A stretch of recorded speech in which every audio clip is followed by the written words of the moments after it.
මගේ දියණිය පස්යාලේ සිරිසංග බෝ විශේෂ පාසලේ අධ්‍යාපනය ලබනවා. ඒ සමානවම ඇගේ ජීවිතයේ හැම සිදුවීමක්ම ඉදිරියට යන්න තියෙන එකම මධ්‍යස්ථානය තමයි ආයති මධ්‍යස්ථානය. තව එක දියණියක් ඉන්නවා ඇය විවාහකයි ඇය ලොකු දුව.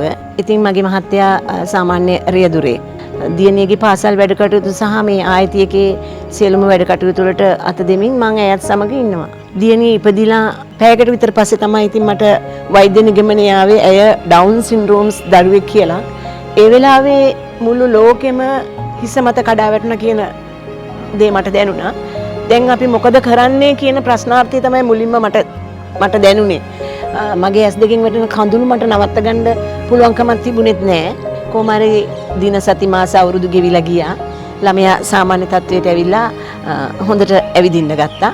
ඉතින් දැන් මේ වෙනකොට ඒ දනිස් පොල් කටු දෙකක් නැතුව ඉපදුණු මගේ දරුවා වෛද්‍යතුමියගේ උපදෙස් මත මගේ සහ මගේ ස්වාමියාගේ තියෙන උනන්දුව උත්සාහය මත ඇය පැරා ඔලිම්පික් සංචිතයේ මේ වෙනකොට ඉන්නවා.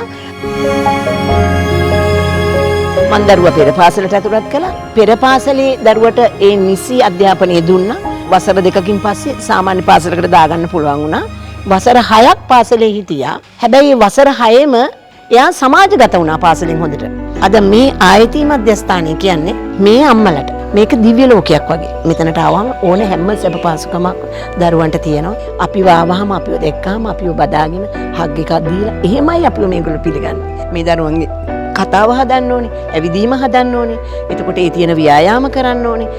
අධ්‍යාපනයේ මොනවා හරි තියෙනවා නම් ඒ දැන්ම වැඩි කර දෙන්න ඕනේ. ඉතින් ඒ සියලුම දේවල් කිසිම දෙයක අඩුවක් නැතුව මේ ආයති මධ්‍යස්ථානයෙන් අපිට ලබා දෙනවා. මම පෞද්ගලිකව මට තියෙන එකම සැනසීම තමයි මේ ආයතන මධ්‍යස්ථානයට එන එක. මොකද මෙතෙන්ට ආපුවම අපේ හිත හුඟක් නිමෙනවා. එයාලා අවුරුද්දකට සැරයක් මේගොල්ලන් අපිව සියලු දෙනාවම ට්‍රිප් එකක් අරගෙන යනවා. එතකොට අවුරුදු උත්සව තියෙනවා. දරුවන්ට අවශ්‍ය නිසි අධ්‍යාපනය, ඒ නිසි වෛද්‍ය උපදෙස්, ඒ හැමදේම නිසියාකාරව හරි ප්‍රමතියකට ඒ නියම විදියට ඒ නියම වෛද්‍යවරු යටතේ ඒ උපදෙස් සේරම ලැබෙනවා මෙතන.